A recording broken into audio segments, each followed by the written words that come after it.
Hello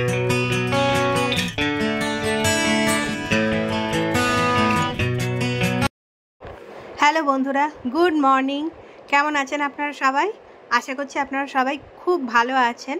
আমি মোটামুটি ভালোই আছি। আর এই দেখুন, আজকে না ব্লগটা একটু বড় হতে চলেছে, তাই জন্য না এইখান থেকেই ব্লগটা শুরু করলাম। এখন প্রায় ওই ধরুন মানে 10টা মতন বাজে। আর সৌরভ বাজার নিয়ে চলে এসছে। ঘরের কাজগুলো আমার মোটামুটি সব হয়েই গেছে। আর এই মানে বাজারের আনাজপাতিগুলো সব ধুয়ে জল ঝরতে দিয়ে দেবো, পরে ফ্রিজে ঢুকিয়ে রাখবো। আজকে জানেন তো, খাওয়া দাওয়া করে একটু ঘুরতে যাব, তাই জন্য একটু তাড়াতাড়ি করে কাজবাজগুলো শেষ করে নেব। তাড়াতাড়ি বলছি আর কি, ঠিক কথা, কিন্তু সেই বেরোতে বেরোতে আমাদের জানেন তো 4:30 5টা বাজবে। যাই হোক, আজকে লাল শাক ভাজা করব জানেন তো, কিন্তু একটু না অন্যরকমভাবে করব। আমার মা আর মানে মা এরমভাবে লাল শাক ভাজা করে, আমারও কিছুটা টুইস্ট থাকবে। আর সৌরভ বলল, রুই পোস্ত তো তুমি করে দেখিয়েছো, আজকে একটু কাতলা পোস্ত করে খাওয়াও দেখি। তো আজকে কাতলা পোস্ত করব। তো চলুন রেসিপিটা আপনাদের সাথে শেয়ার করি, তারপরে কোথায় ঘুরতে যাব সেটা শেয়ার করছি। আর দেখুন, সৌরভ বাজার থেকে এই কচু এনেছে। এই কচুগুলো না আমার মা রান্না করে খুব সুন্দর। আমি একদিন আপনাদের এই কচু রান্না করে দেখাবো। তো যাই হোক, দেখুন লাল শাকটা করার জন্য প্রথমে একটু বাদাম ভিজিয়ে রেখেছিলাম। সেই ভেজানো বাদামগুলো না আর খানিকটা কাঁচা লঙ্কা দিয়ে আমি মিক্সিটাকে জাস্ট দুবার একটু ঘুরিয়ে নেব। মানে একদম দানা দানা থাকবে, দেখুন, মানে কয়েকটা গোটাও থাকবে, একদম পেস্ট করব না, তাহলে খেতে ভাল লাগবে না। এইবার কড়াতে তেল দিয়ে তার মধ্যে পেঁয়াজ ফোড়ন দিয়ে, আর পেঁয়াজটা খুব বেশি লাল লাল করে ভাজবো না, হালকা একটুখানি ভাজা হলে তার মধ্যে লাল শাকগুলো দিয়ে দেবো। এবার লাল শাকগুলো দেওয়ার পরই আমি এর মধ্যেই হলুদ গুঁড়ো, নুন আর যে বাদামটা বেটে রেখেছিলাম কাঁচা লঙ্কার সাথে, সেইটা দিয়ে দেবো। দিয়ে হালকা একটু জল দিয়ে চাপা দিয়ে রেখে দেবো। You melt the ice behind my stone cold eyes. I turn to ashes, but only just sometimes. Inhale your smoke, but you still act surprised. It's not my fault when we end up capsized. যতক্ষণ শাকটা হচ্ছে, এদিকে কাতলা পোস্ত দেখুন মশলাটা আমি করে নেব। এখানে আমি 4 চামচ মতো পোস্ত নিলাম, তার মধ্যে একটা মিডিয়াম সাইজের টমেটো, 2 কোয়া রসুন, আর কিছু কাঁচা লঙ্কা, আর 2-3টে শুকনো লঙ্কা, আর একটু কাশ্মীরি লঙ্কা দিয়ে এটার একদম একটা ফাইন পেস্ট, মানে একদম মিহি একটা পেস্ট বানিয়ে নেব। এইবার এই দেখুন, সৌরভ আজকে বাজার থেকে কাতলা মাছ এনেছে, এই মাছগুলো ধুয়ে নেব। আর চিংড়ি মাছ এনেছে, চিংড়ি মাছগুলো তো আজকের কোনো কাজের নয়, ওগুলো ধুয়ে ফ্রিজে তুলে দেবো। আজকে আদিকেও জানেন তো কাতলা মাছই দেবো। You call me crazy now, but you don't understand. I'm calling out to you. Can you hear a thing? 'Cause you lit the match that ignites the flame. I'm the TNT, but you're the spark to blame.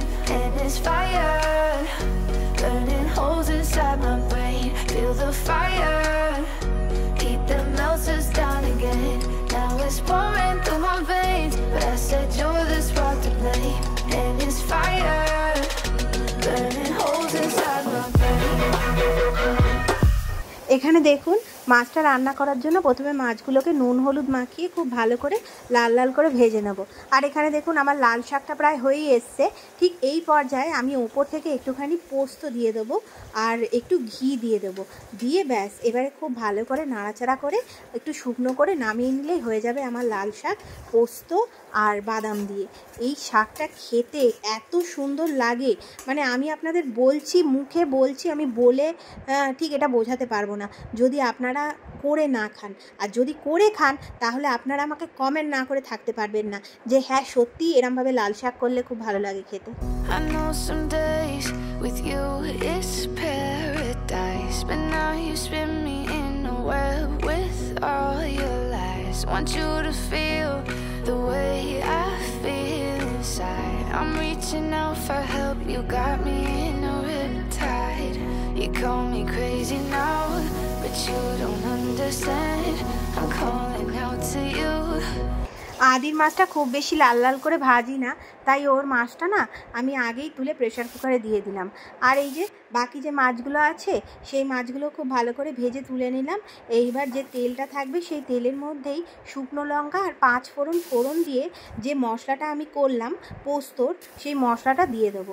ব্যাস, এবারে এর মধ্যে পরিমাণ মতো নুন আর একটু হলুদ গুঁড়ো দিয়ে মশলাটাকে হালকা কষাবো। পোস্ত খুব বেশি কষাতে লাগে না জানেন তো, হালকা একটু জাস্ট কষা হলেই। আর এর মধ্যে আমি একটু ওই মিক্সি ধোয়া জলটা দিয়ে দিলাম, জানেন তো পোস্তর অনেক দাম তো, এক ফোঁটাও নষ্ট করা যাবে না। তো ব্যাস, এইবার দেখুন মশলাটা মোটামুটি যখন কষে গেছে তখন একটু জল দিয়ে দিলাম। জলে জাল উঠলেই মাছগুলো দিয়ে দেবো।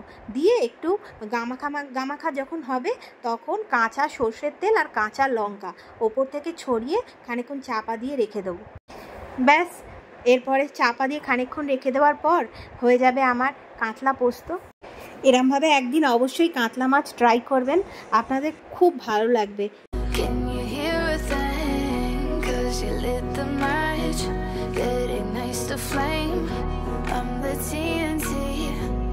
But you're the spark to blame, and it's fire burning holes inside my brain. Feel the fire, heat that melts us down again. Now it's pouring through my veins, but I said you're the spark to blame, and it's fire burning holes inside my brain. আমরা বেরোচ্ছি এখন ঘুরতে। আদি আমি দুজনেই ready হয়ে গেছি, ওর বাবা বাথরুমে গেছে, রেডি হবে। তো চলুন, আজকেও জানি না কোথায় নিয়ে যাচ্ছে, দেখা যাবে কোথায় নিয়ে যায়। রাত্রিবেলা নাকি চলাফেরা করে। হ্যাঁ, ইঙ্গিত গিয়েছিল গানে রাত্রিতে চলাফেরা করে। কোথায়?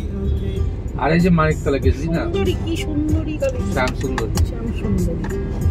তুমি যাওনি? কবে গেলাম? তখন তো মারা এখানে ছিল না। ও হ্যাঁ, তখন তুমি এখানে ছিলে।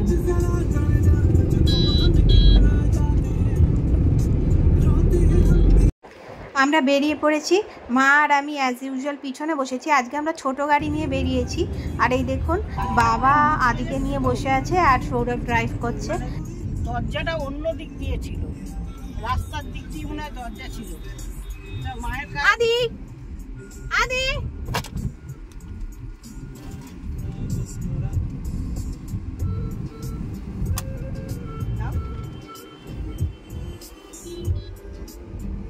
তো আমরা এখন যাচ্ছি জানেন তো সিদ্ধি বিনায়ক মন্দিরে, মানে গণেশ টেম্পল, মানে গণেশের মন্দির আর কি।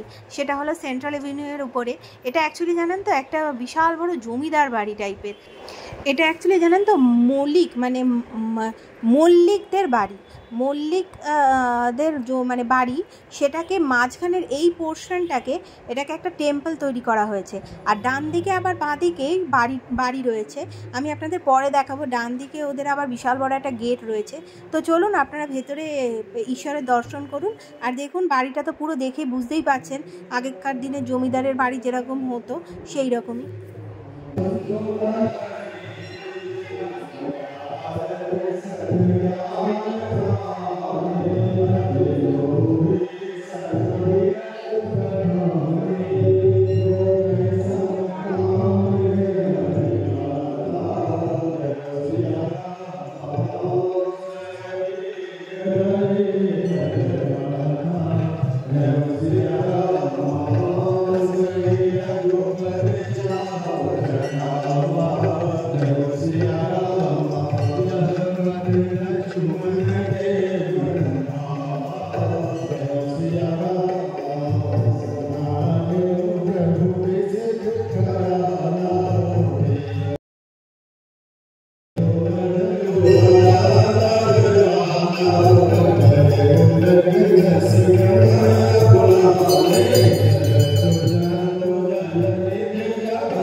এখানে না এত জোরে মানে কীর্তন হচ্ছে, আদি না প্রথমে একটু ভয় পেয়ে গেছে, কান্না জুড়ে দিয়েছে, বুঝেছেন তো।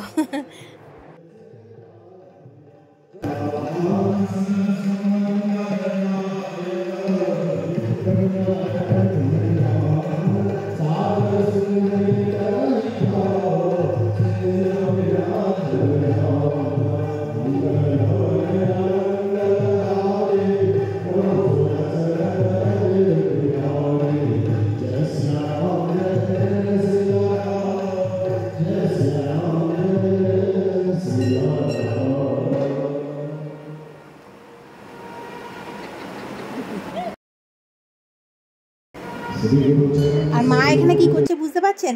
একবার আমার দিকে ক্যামেরাটা করছে আর একবার বাবার মুখের দিকে ক্যামেরাটা করছে।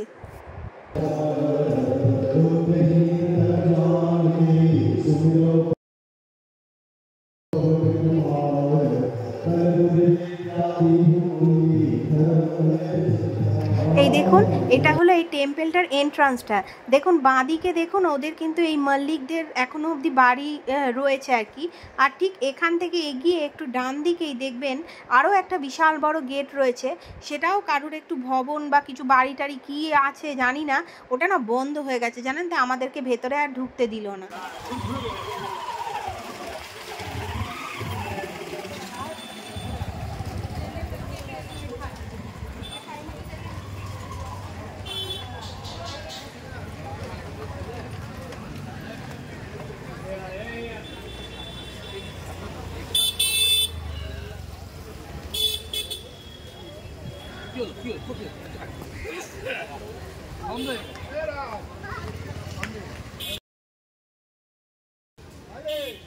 দেখি বাইরে থেকে একটু ছবি তুলে। কি এটা কি বন্ধ হয়ে গেছে? দেখুন ওখান থেকে সোজা আমরা চলে এলাম কালীঘাট মন্দিরে। আজকে শনিবার, তো কালীঘাট মন্দিরে ভেবেছিলাম, সৌরভ বললো ঢুকার সময় যে পুজো দেবে, কিন্তু জানেন তো যেহেতু আমাদের যেতে অনেক দেরি হয়ে গেছে, বাড়িতে গিয়ে আবার আদির রান্নাবান্না করা ছিল, ওকে খাওয়ানোর ছিল, রাস্তায় শুধু আদিকে দুধ খাইয়ে দিয়েছি, তো ওই জন্য আর পুজো দেওয়ার রিস্ক নিতে পারলাম না, কারণ প্রচুর ভিড় ছিল। চলুন কালীঘাটটা দেখে নিন। আর কালীঘাটের মন্দিরের ভেতরে তো জানেনই যে ক্যামেরা নিয়ে ঢুকতে দেবে না, ওই বাইরে থেকে আর কি যতটুকুনি পেরেছি তুলতে। আমি যখন শেষ কালীঘাট মন্দিরে এসেছিলাম জানেন তো, তখন এরকম মন্দিরটা মোটেও ছিল না। এখন তো আমি দেখে এটা চিনতেই পারছি না যে এটা কালীঘাট মন্দিরে ঢুকছি নাকি অন্য কোনো মন্দিরে ঢুকছি, মানে পুরোপুরি চেঞ্জ হয়ে গেছে খানিকটা জানেন তো। মানে দক্ষিণেশ্বরের প্যাটার্নের আমার মনে হলো, মানে দক্ষিণেশ্বরের মতো, মানে মন্দিরটা দক্ষিণেশ্বরের মতো নয়, মন্দিরটা তো একই রয়েছে, কিন্তু এই ধরুন এই যে বাইরের শপ টপগুলো বা এই যে বাইরের যে কারুকার্যগুলো, আমার খানিকটা মনে হলো যেন দক্ষিণেশ্বরের ডেকোরেশনটা ঠিক যেরকম টাইপের করা হয়েছে, এই কালীঘাট মন্দিরের প্যাটার্নটাও আমার মনে হলো খানিকটা যেন সেই রকমই টাইপের।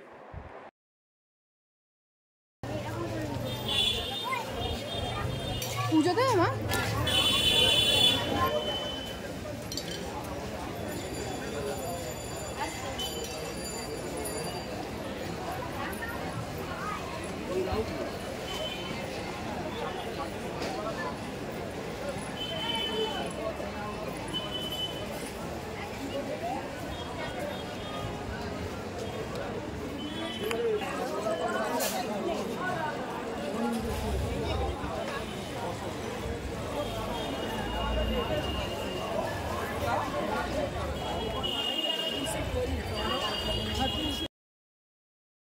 দাও না গরিব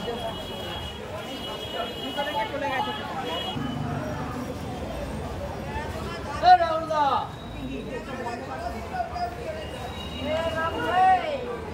গেট থেকে বাইরে যা বলছে বলতে দিচ্ছে ও বাবা এই জুতোটা কোন বাবা এর থেকে তবে ডানলপ এটা কম দামের জুতো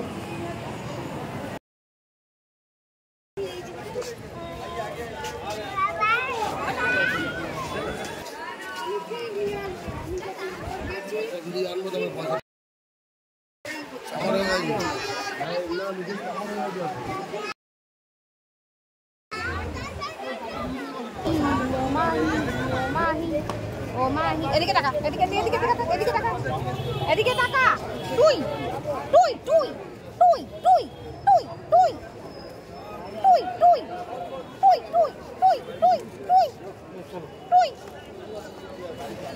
চলে এলাম বাড়িতে বাড়িতে এসেই কোনো দিকে তাকাইনি গা হাত মুখ ধুয়ে আদিকে পরিষ্কার করেই সোজা চলে এলাম রান্নাঘরে আজকে বরবটি আলু ভাজি আর রুটি হবে তা রুটি যখন হচ্ছে আদিকে আর ভাত দেবো না রাত্রিবেলা দুধ রুটি দেবো আর আমাদের রুটি আর বরবটি আলু ভাজা করব বরবটি আলু ভাজাটা আর কি বলবো বরবটি আলুগুলো দিয়ে তার মধ্যে হলুদ নুন গোলমরিচ গুঁড়ো লঙ্কা গুঁড়ো নুন দিয়ে ব্যাস এবারে একটু সামান্য একটু জল দিয়ে চাপা দিয়ে বরবটি আলু ভাজি করি আর সৌরভ জানেন তো শুধু এই রকম ভাজিটাই পছন্দ করে মানে শুধু বরবটি আর আলু আমার আবার জানেন তো এর মধ্যে একটুখানি বেশ পেঁয়াজ কুচি দেবো একটু টমেটো দেবো টমেটোটা দিলাম না আর টমেটো কোচাতে ইচ্ছে করছিল না বলে কিন্তু শুধু পেঁয়াজটা দিয়ে একটু আমার ভাজিটা একটু নেড়ে নিলাম আর কি সৌরভ বাবা জানেন তো এই পেঁয়াজ কুচি মানে দিয়ে ঠিক ভাজিটা পছন্দ করে না তো আজকের মতন ব্লগটা এখানেই শেষ করছি আশা করছি আপনাদের ব্লগটা ভালো লেগেছে যদি ভালো লেগে থাকে লাইক কমেন্ট শেয়ার করবেন আর যদি একটু বেশি ভালো লেগে থাকে তাহলে চ্যানেলটাকে অবশ্যই সাবস্ক্রাইব করে নেবেন